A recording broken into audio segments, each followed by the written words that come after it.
What are your top three producers, the producers that are role models for you? You mean historically or right now? Historically, in your lifespan. Oh, well, I mean, I grew up, so I grew up in the 80s. So Trevor Horn was massive for me. The early Trevor Horn records with Frankie Goes to Hollywood and Grace Jones, and also some of the other people that came out of his studio, people like Steve Lipson, who made the Propaganda album.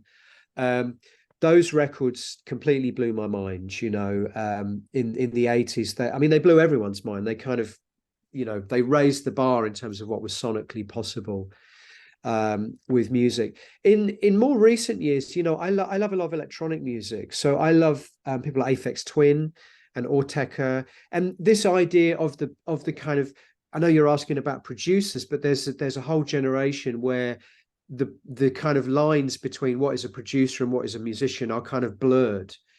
Yeah. It's the same thing. Prince, Producer. for instance. Say again, sorry. Prince, for instance. Prince, yeah, absolutely, absolutely. And I think I come from that tradition. I'm not suggesting for 1 second I'm in the same league as someone like Prince in terms of genius, but I think I come from that tradition where you kind of do everything yourself.